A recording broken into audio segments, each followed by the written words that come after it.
My fiancé texted, "Sorry, my ex lost your laptop." I secretly let him borrow it. I replied calmly, "It's fine. I have a way to handle it." 2 days later, she was shocked to see him handcuffed for a $10,000 fraud case. That text message wasn't just about a laptop. To understand the cold precision of what I did next, you need to understand what that machine represented.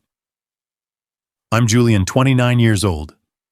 My job as a data analyst for a major tech firm is to find order in chaos. I spend my days sifting through millions of points of raw data to uncover the simple, hard truths hiding underneath. It's a job that requires logic, patience, and incredibly powerful tools. The laptop wasn't just a piece of hardware, it was an extension of my mind. It was a 250 million dong mobile workstation, a certified beast issued by my company. It held proprietary software that cost more than my car, and it was encrypted to protect client data so sensitive that losing it would not just cost me my job, it could trigger lawsuits. This machine was the key to our entire life. It paid for the apartment we lived in. It covered the lease on Chloe's stylish little car. It was the silent humming engine that funded her dream of being an online jewelry designer. I was the architect of our life, the provider. That laptop was my most important tool. Chloe, she was the dreamer. At 27, she lived in a world of aesthetics, moods, and vague aspirations. While I built our foundation with code and spreadsheets, she curated it with scented candles and indie playlists. And I loved her for it. But her creative spirit came with a side of breathtaking carelessness. I had seen the red flags, of course. I just painted them white. I remember last winter she forgot to pay the electricity bill. Not for 1 month, but for 2. I came home from a 10-hour workday to find a final disconnection notice taped to our door. When I confronted her, she just laughed it off, tossing her hair. Oh, silly me, I was so caught up in a new earring design, I guess I forgot about boring life admin. I paid the bill, of course, along with the late fees. I told myself it was just a quirky flaw, a small price to pay for her artistic soul. Looking back now, I see it wasn't a flaw, it was a philosophy. Her dreams were important. My responsibilities were just background noise. And then there was Kyle. Her ex, the soulmate from her past, who she swore was now just a friend. But he was a constant presence, a ghost in our machine. He was the first person she'd text with a new idea, the one whose opinion she sought on a new film. I once saw a notification pop up on her phone from him, "Can't stop thinking about our talk last night." When I calmly asked about it, her response was a firestorm of accusations. I was being controlling. I was insecure. I was trying to isolate her from her friends. She made me feel so small, so unreasonable, that I ended up apologizing to her. I chose to trust her, because the alternative was admitting the foundation I was building was on cracked ground. That trust was my critical error. So when I read her text message, I felt that ground crumble. The initial flash of white-hot rage was immediate. The betrayal wasn't just about the laptop. It was the casual, breezy tone. The "don't freak out," as if she'd spilled coffee, not vaporized a $250 million dong piece of critical infrastructure. I pictured the argument, the tears, the excuses, her twisting my anger into abuse. It was a game I was tired of playing, a game designed for me to lose. So I didn't play. I opened my phone again and took a screenshot of her text. It was a simple, quiet action, but in that moment, the entire dynamic of our relationship shifted. Chloe didn't know it, but she hadn't just sent a careless message. She had just provided a signed confession to the most powerful and unforgiving court in the modern world. This is the nature of the court of screens. In a world where everything can be recorded, your actions become your final legacy. A verbal argument can be denied, emotions can be manipulated, but a digital timestamp and a quote in black and white, that is forever. That screenshot was no longer just a message. It was irrefutable evidence.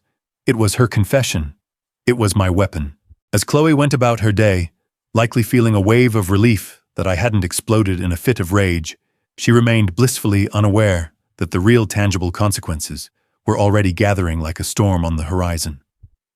She was expecting a shouting match, a familiar drama of tears and accusations, where she could cast herself as the misunderstood victim. She was waiting for me to play my part. But I had decided to quit the play entirely.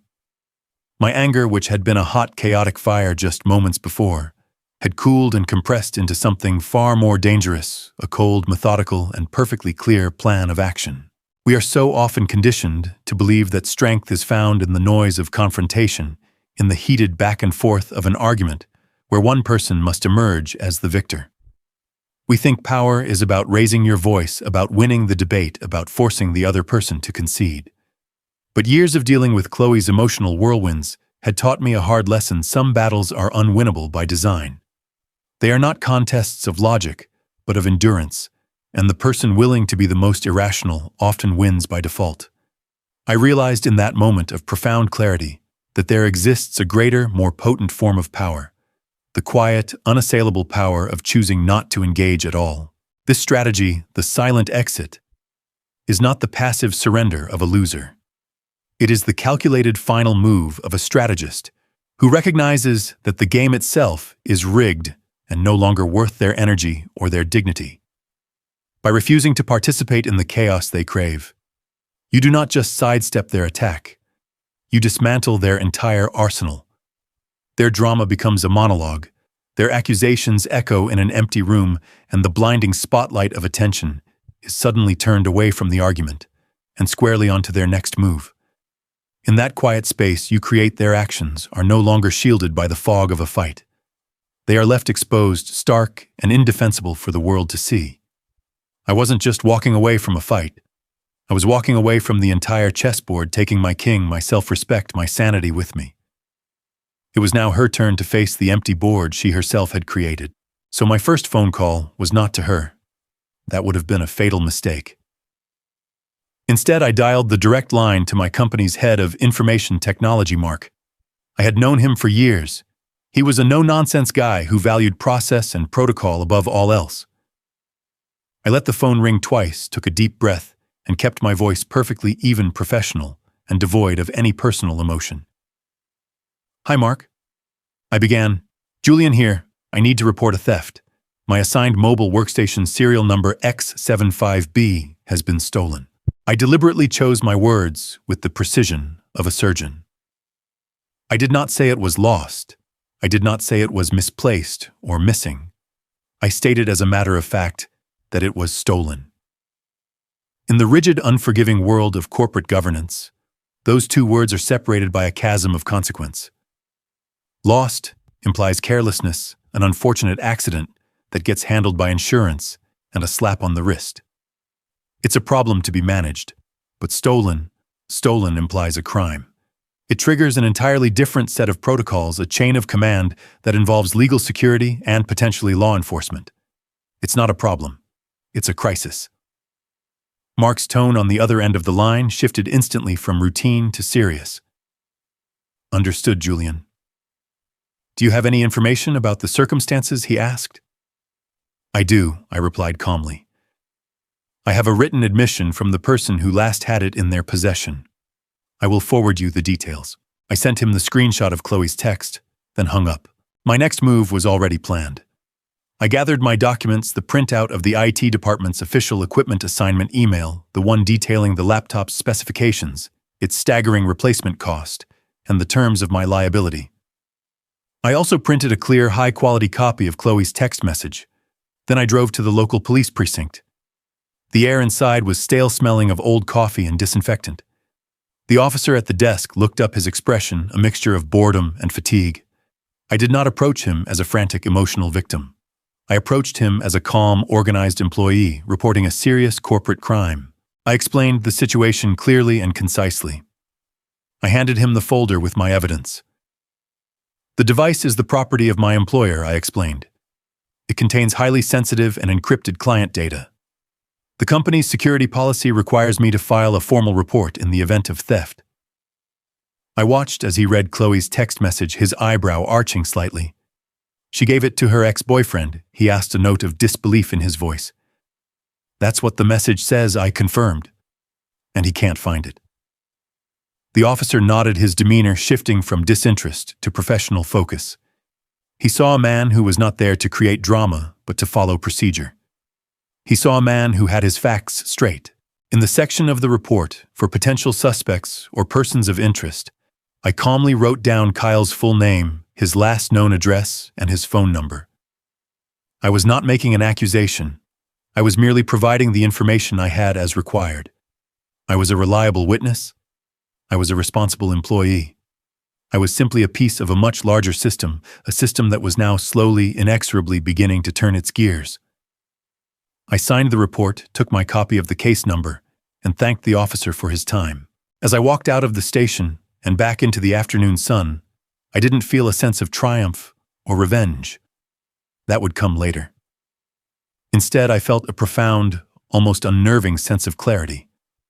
I had spent years trying to manage Chloe's chaos to build a dam against her tide of irresponsibility. I had argued, pleaded, and compromised, all in an attempt to make her see the world as I did, a place where actions have real, tangible consequences. But I had failed. I failed because you cannot force someone to value what you value. You cannot make them care. The only thing you can do is to stop shielding them from the world. Driving home, I felt the weight of the last few years begin to lift. I had finally stopped trying to play her game. I had stopped trying to be the referee in a match where she made up the rules as she went along. Instead, I had placed the situation into the hands of two entities that do not care about excuses or crocodile tears, a multinational corporation and the local police department. They would be the referees now. They would enforce the rules. My job was done. All I had to do was go home, make dinner, and wait. The storm was coming for Chloe and for Kyle, a storm of their own making. And for the first time in a very long time, I knew I was standing on solid ground, ready for it. The 2 days that followed were a masterclass in quiet tension. On the surface, our apartment was a zone of deceptive normality. Chloe hummed around the kitchen, trying out a new recipe she'd seen on TikTok. She talked about her plans for the weekend, about a new shipment of beads arriving for her jewelry business. She acted as if the 250 million dong black hole she had created in our lives was nothing more than a minor inconvenience, a lost set of keys that would surely turn up eventually. She was performing the role of the carefree partner, expecting me to play my part as the ever-patient, ever-forgiving safety net. I let her. I nodded. I said things like, "That's nice, honey," and "sounds good." I was a blank wall for her to project her own denial onto. Inside, however, I was a coiled spring. Every moment of silence was filled with anticipation. I had set the gears of a massive impersonal machine in motion, and I was simply waiting for them to catch. I knew it wouldn't be long.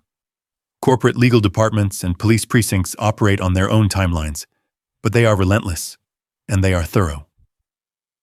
Chloe lived in a world of feelings and intentions, a world where a sincere-sounding apology was supposed to erase any mistake. She was about to have a very brutal, very public collision with my world, a world of consequences, documentation, and unwavering accountability. The first tremor hit on Thursday afternoon. I was in my home office reviewing a data set when I heard Chloe's phone ring in the living room. Her tone was light and playful at first. "Hey you, did you find it yet?" She chirped, presumably talking to Kyle. There was a pause. Her voice changed, the playful lilt vanishing, replaced by a sharp defensive edge. "What do you mean they came to your apartment? Who's they?" I didn't need to hear the rest. I could picture it perfectly. Kyle, probably pale and sweating, explaining that 2 uniformed police officers had just paid him a visit. They weren't aggressive. They were just professional, asking questions about a piece of stolen corporate property. They had his name. They had his address. They had a copy of the text message where my fiancée implicated him directly. They had asked him to produce the device. When he couldn't, they informed him of the potential legal ramifications, criminal charges for possession of stolen goods, and a civil liability that could easily exceed 300 million dong. They left him with a case number and a detective's business card. Chloe's side of the conversation devolved into frantic whispers. No, he wouldn't do that. I heard her say, her voice tight with a mixture of disbelief and dawning horror. He's not like that. It's just a misunderstanding. She was still trying to fit my actions into her worldview, unable to comprehend that I had simply stepped aside and let the real world in. She thought this was a personal dispute between us. She couldn't grasp that it was now an official matter between my company, her soulmate, and the criminal justice system. She was still reeling from that phone call when the second wave hit. It arrived not as a panicked call, but as a cold, sterile email. I heard the notification chime on her laptop. An hour later, she was still sitting on the couch, staring at the screen, completely silent. Curiosity got the better of me. I walked into the living room feigning ignorance. "Everything okay?" I asked. She didn't even look at me. She just pointed a trembling finger at the screen. The email was a masterpiece of corporate legalese. It was from my company's legal and human resources departments. The subject line was chillingly direct, urgent regarding company asset X75B. The body of the email politely but firmly informed her that as the fiancée of the employee to whom the device was assigned, and as the individual who had admitted to giving the device to a third party, she could be held jointly liable for its full replacement cost and any associated damages if the asset was not recovered. It helpfully pointed out that an engagement, unlike a marriage, offered no legal protection or assumption of shared marital property. It was a formal written notice that the protective barrier of our relationship was gone. She was no longer dealing with her patient boyfriend. She was dealing with a multi-billion-dollar corporation's legal team. She finally looked up at me, her eyes wide with a terror I had never seen before. The carefree, artistic dreamer was gone. In her place was someone who was finally painfully understanding the concept of gravity. She had spent her entire life floating in a bubble of consequence-free living, a bubble I had unknowingly helped to maintain. That bubble had just burst. Her world, which had been a soft-focus Instagram filter, had suddenly snapped into the harsh, unforgiving clarity of a legal document. For a long moment, she said nothing. The only sound was the hum of the refrigerator. I watched as her mind tried to process the 1-2 punch. First Kyle, now the company. The problem was no longer an abstract, misplaced item. It was a formal police investigation and a demand letter from a team of lawyers. The safety net she had always taken for granted had been replaced by a legal dragnet, and it was closing in around her. Then my phone buzzed. A new message. I looked down. The screen lit up with her name. It was a single, frantic, desperate question, a question that showed she finally understood on some level that this was not an accident. It was a choice. My choice. It read, "What did you do?" I looked down at my phone at the frantic, desperate question glowing on the screen. What did you do? 3 question marks. The digital equivalent of a shriek. For years, I had been the one to absorb her chaos, to manage her crises, to clean up her messes. I was the calm voice, the steady hand, the man who always had a plan to fix whatever she had broken. She had sent that text expecting the same thing, expecting me to rush in and make this all go away. She was expecting me to fix this. She had fundamentally misunderstood the situation. I wasn't there to fix the problem anymore. I was the problem. I let the phone sit on the table for a long time. I watched the screen go dark. The silence in the apartment was absolute. I thought about the past 4 years. I thought about all the times I had brushed aside her carelessness, all the red flags I had painted white. I thought about her calling my passions boring and my discipline rigid. I remembered the constant, subtle erosion of respect, the way she treated my career, the very engine that powered our lives, as a tiresome but necessary utility, like the water heater in the basement. It was there to provide her with comfort, but she had no interest in how it worked, or the effort required to maintain it. She had treated my life's work, my entire professional identity, with the same careless disregard she had for a borrowed laptop. She believed in a world without consequences, a world where a tearful apology was a get-out-of-jail-free card, a world where the word sorry could magically rewind time and erase the damage. She thought that because her intentions weren't malicious, her actions shouldn't have repercussions. She had never learned the simple, brutal truth that the world does not run on intentions. It runs on actions. And the machine I had set in motion, the corporate lawyers, the police report, it was a machine that was completely immune to her brand of chaotic charm. It ran on a different fuel, facts, evidence, and protocol. Her panicked question wasn't an appeal for forgiveness. It was a demand for a reset. It was the desperate cry of someone who had just realized the game was real, the stakes were high, and the person who had always let her win had just walked away from the table.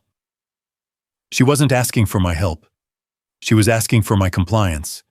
She was asking me to undo my actions, to lie to my employer, to obstruct a police investigation, to once again sacrifice my integrity on the altar of her comfort. She wasn't sorry for what she did. She was terrified of what was happening to her. I picked up my phone. My fingers were steady as I began to type. There was no anger left, no sadness, just a profound, cold sense of finality. This wasn't a breakup text. This was a closing statement.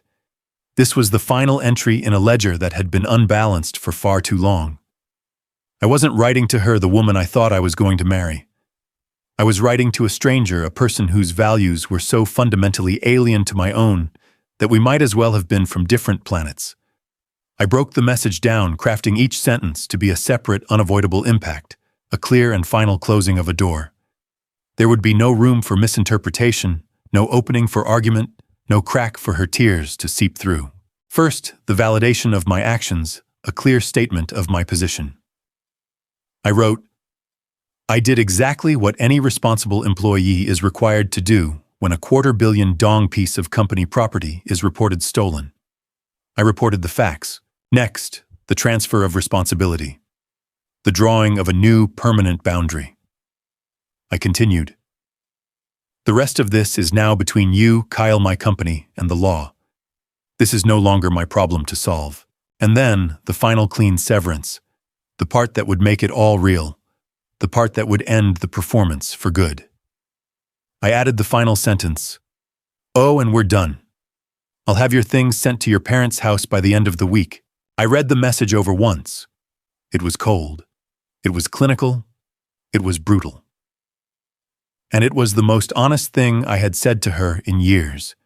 It was the truth distilled and unvarnished. For 4 years, I had tried to communicate with her in her language, the language of emotions, accommodations, and compromises. Now I was speaking my language, the only one I had left, the language of cause and effect, of actions and consequences. My thumb hovered over the send button. This was it. The point of no return. The end of the story we were supposed to be writing together.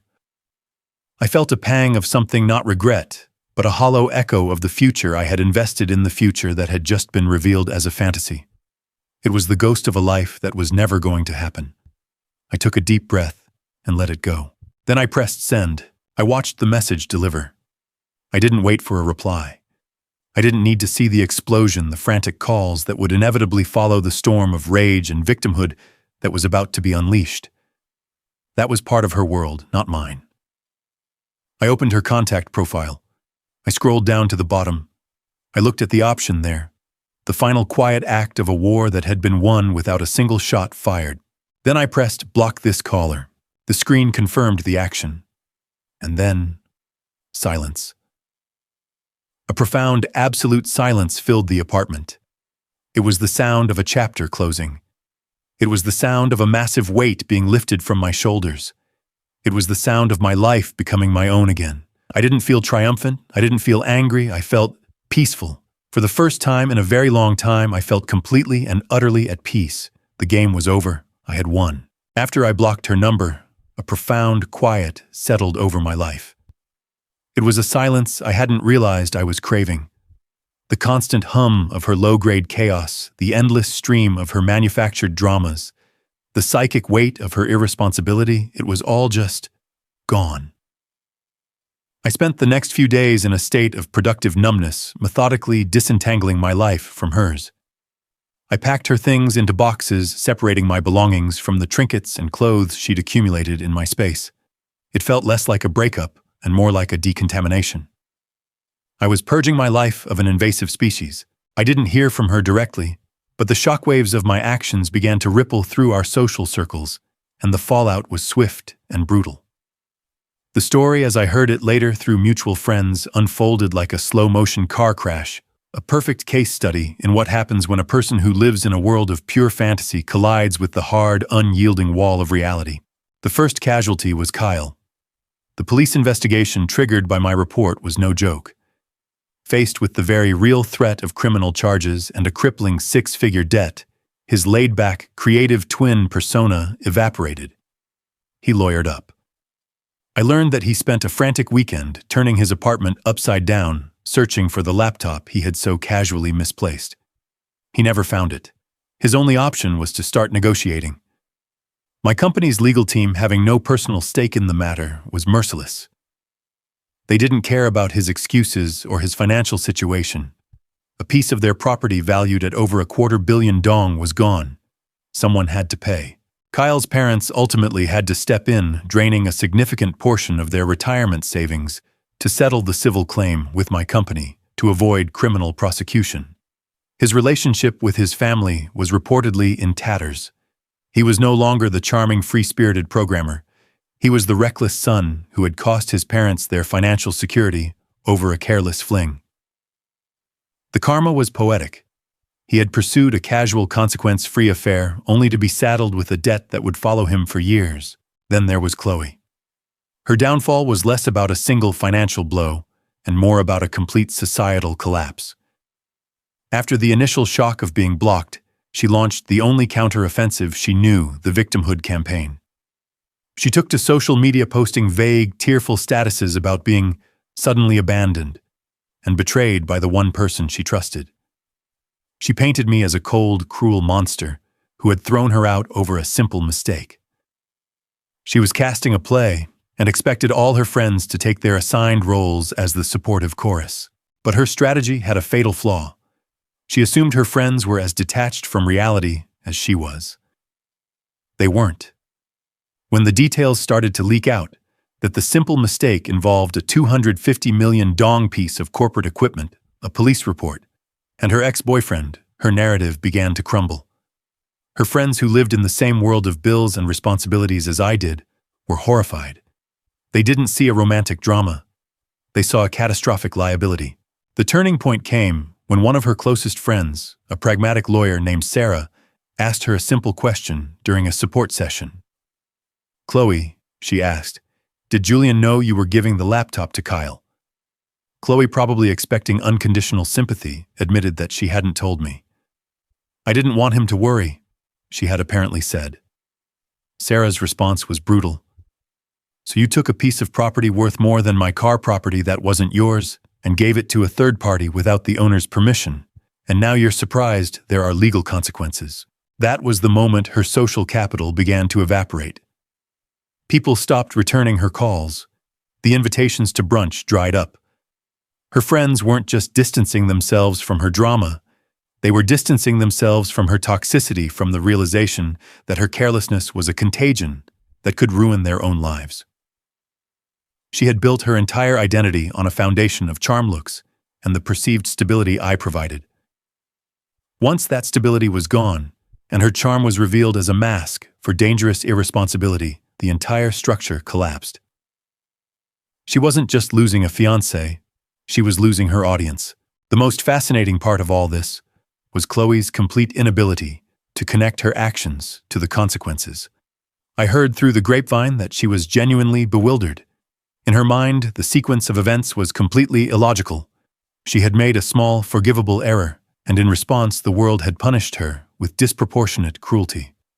She couldn't understand that the size of the consequence is not determined by the size of the intention, but by the size of the action.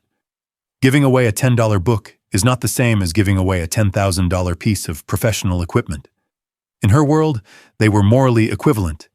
In the real world, they were not. She had lived her life like a person playing a video game with the cheat codes turned on, never realizing that for everyone else, the game had real stakes. She had treated my career, my trust, and my future as disposable assets in her own personal drama. My only crime was that I had finally turned the cheat codes off.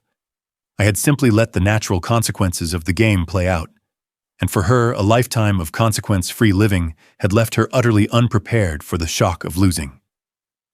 She wasn't just broke and alone. She was fundamentally confused, a tourist in the real world with no map and no understanding of the local customs of accountability and responsibility. The system she had always manipulated had finally irrevocably checked her out. The weeks that followed were not about celebration. They were about reconstruction.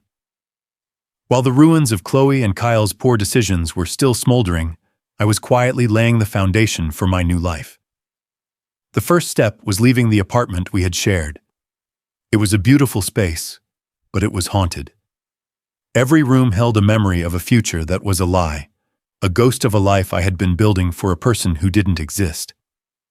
I hired movers, packed only what was mine, and left the keys on the counter.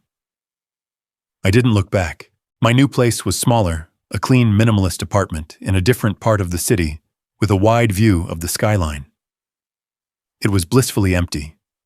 There were no scented candles, no scattered jewelry-making supplies, no physical evidence of Chloe's curated chaos. The only art on the walls was the city itself, a sprawling network of data points and possibilities. For the first time in years, I could hear my own thoughts. The silence was not empty. It was clean. It was the sound of a fresh start. I poured my energy back into my work, but with a renewed sense of purpose I hadn't felt in years. Without the constant low-level drain of managing Chloe's life, my mind felt sharper, my focus absolute. The complex data sets that used to feel like a chore now felt like a welcome challenge, a puzzle I could solve. My boss noticed the change. "Julian," he said one morning after I had submitted a complex analysis 3 days ahead of schedule, "you're on fire lately. Whatever you're doing, keep doing it." I just nodded. What I was doing was simple. I was finally investing 100% of my energy into my own life. The promotion came a month later.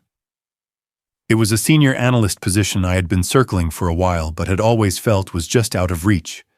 It came with more responsibility, more challenging projects, and a significant salary increase.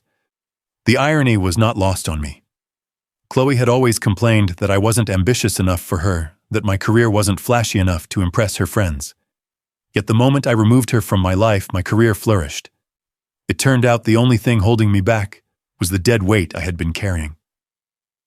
I celebrated my promotion not with a fancy dinner or a loud party, but by buying a single expensive bottle of whiskey, sitting by my large window, and quietly toasting the city. I was toasting my future. A future I was building for myself on my own terms. Meanwhile, in another part of the city, a very different story was unfolding. Chloe's world wasn't being reconstructed. It was being dismantled piece by painful piece.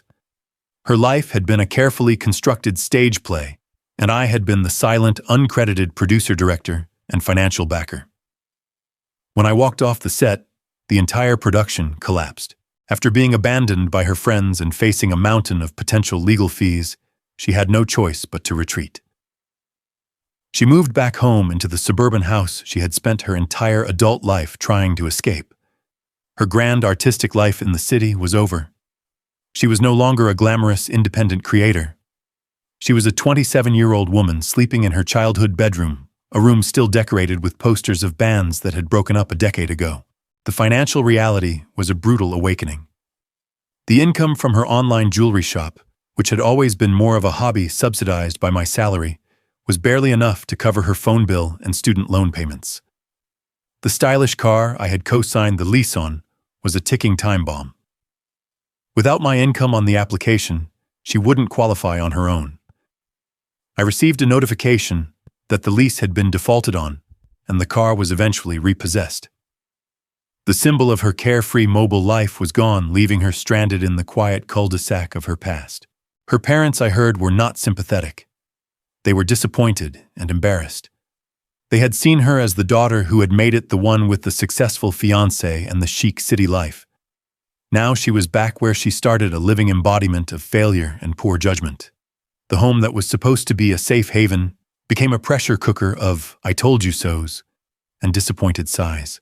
The image of her as a desirable, free-spirited muse, an image she had so carefully cultivated, was completely shattered. Kyle, the soulmate for whom she had risked everything, wanted nothing to do with her. He was too busy trying to salvage his own life from the wreckage. Her social media, once a vibrant gallery of her exciting life, went dark. There were no more artistic photos of lattes, no more cryptic posts about her deep thoughts. There was nothing to post. Her life was no longer an aspirational fantasy. It was a cautionary tale. I never reached out. I never checked on her. It wasn't out of cruelty, but out of a necessary surgical detachment. My old life, the one that included her, felt like a story I had read about someone else. The peace I had found was too valuable to risk contaminating with her drama. My world was now one of clean lines, logical progressions, and upward trajectories. It was a world of order. Her world had become one of chaos, of spiraling consequences, and shrinking possibilities. The final stark contrast became clear to me one evening, about 3 months after it all ended. I was standing in my new living room, looking at the city lights twinkling below. My phone buzzed with an email from my boss, congratulating me on landing a massive new client for the firm, a direct result of the project I had been excelling at. My future was spread out before me, a landscape of opportunity.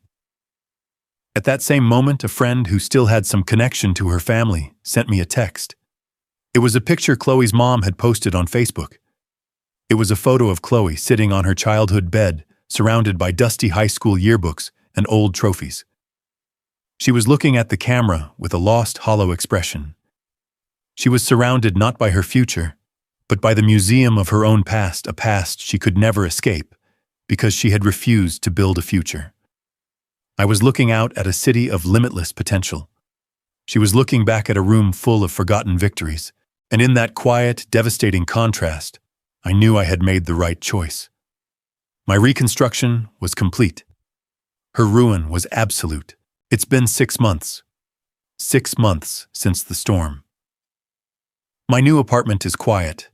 It's a clean quiet that sinks into your bones, a stark contrast to the constant low-grade hum of chaos I had grown so accustomed to. From my window on the 27th floor, the city spreads out like a vast, glittering circuit board, a complex system of interconnected points, all following a logical, predictable path. I find a strange comfort in that. It makes sense. It's a system I understand. A friend asked me last week over a beer if I ever felt bad about it. He said, "You didn't just break up with her. You dismantled her entire life over a laptop." He didn't mean it maliciously. He was just trying to understand. I looked out at the city lights, the same view I'm looking at now, and I gave him the only honest answer I could. It was never about the laptop. Not really. The laptop was just the catalyst. It was the physical object that finally made me understand a truth I had been subconsciously avoiding for years. The real issue, the fundamental, unbridgeable chasm between Chloe and me, was a simple matter of physics. It was a difference in gravity. In my world, things had weight. My career had weight. It was the product of thousands of hours of study, of late nights and early mornings, of a relentless dedication to my craft. It was the heavy, solid foundation upon which I was building my life. Trust had weight. It was a dense, precious material forged over time through consistent action and unwavering reliability. Responsibility had weight. It was the anchor that kept me grounded, the force that compelled me to honor my commitments, to pay my bills, to be the man I said I was. In Chloe's world, nothing was heavy. Everything was light, airy, and disposable. My career wasn't a foundation. It was a utility, an abstract source of funding for her perpetually shifting dreams. Trust wasn't a forged material. It was an assumption, a default setting she expected to be there regardless of her actions. And responsibility? Responsibility was a boring, inconvenient concept that got in the way of her favorite thing, her feelings. She lived in a zero-gravity environment where actions were supposed to float away without consequence, where the only thing that had any real mass was her own immediate, fleeting desires. For years, I tried to bridge this gap. I tried to be the gravitational force for both of us. I anchored her finances, I managed her responsibilities, I absorbed the impact of her carelessness. I thought I was being a good partner. I thought I was being supportive. But I wasn't. I was being an enabler. I was shielding her from the fundamental laws of the universe. I was teaching her that in our little world, her actions had no equal and opposite reaction. The moment she sent that text message, the breezy, carefree admission that she had given away the very symbol of my life's work to her ex-boyfriend, as if it were a borrowed sweater, was the moment I finally understood. It wasn't just carelessness. It was a profound, fundamental disrespect. It was a demonstration of her inability to even perceive the weight of my world. To her, the 250 million dong workstation was just a thing. Its loss was an oopsie, a minor inconvenience that she expected me to handle. She couldn't see the years of effort, the professional reputation, the immense responsibility that thing represented. It was weightless to her. And in that moment, she made me feel weightless too. So when my friend asked if I felt bad, I realized the answer was no. What I felt was a profound sense of relief. The decision to report the theft, to step back, and let the real world's gravity take hold, wasn't an act of revenge. It was an act of self-preservation. It was the moment I finally decided to stop trying to hold up her weightless world and instead chose to stand firmly in my own. I chose my own gravity. The satisfying part of this story isn't that she failed. It's not the schadenfreude of watching her life unravel. The satisfying part is the confirmation of a universal truth: you cannot build a life on an unstable foundation. Her world built on feelings, convenience, and a disregard for consequence was a house of cards. My single calm, logical action wasn't a hurricane that blew it down. It was simply the removal of the hand that was shielding it from the wind. It was destined to collapse. My only mistake was propping it up for so long. The real victory wasn't my promotion, or the new apartment, or the quiet satisfaction of seeing karma delivered. We often get caught in what they call outcome bias, judging a decision based on whether the result was good or bad. But what if my plan had failed? What if my company had blamed me? What if I had faced my own financial struggles after leaving? Would my decision to walk away still have been the right one? The answer is yes. 1,000 times yes. The victory wasn't in the outcome. The victory was in the act itself. The victory was the moment I chose my self-respect over her comfort. The success of leaving an unhealthy situation isn't measured by the bank account you build afterward, but by the peace you reclaim for your own mind. The financial success, the new life, that's just a bonus. The real win happened the second I blocked her number. That was the moment I took my life back. What I've learned is that you cannot build a shared future with someone who lives in a different physical reality from you, someone who doesn't feel the weight of the things that anchor you to the world. A relationship can survive disagreements about music or movies or where to go for dinner. It cannot survive a fundamental disagreement about the nature of reality. It cannot survive when one person believes that trust, loyalty, and responsibility are heavy, unbreakable pillars, and the other believes they are light, disposable decorations. So now I look out at this city, this beautiful, complex system, and I no longer feel the need to be the anchor for anyone but myself. I'm building something new, something solid. And this time I'm building it for me. The lesson wasn't about the catastrophic cost of a lost laptop. It was about the immeasurable value of one's own gravity, one's own sense of worth. It's about understanding that you must never ever allow someone to make you feel that the things you have worked your entire life to build are weightless. Your work has weight. Your trust has weight. Your self-respect has weight. Don't let anyone convince you otherwise. Protect what you've built. And never apologize for letting the world teach a lesson to those who refuse to learn it on their own.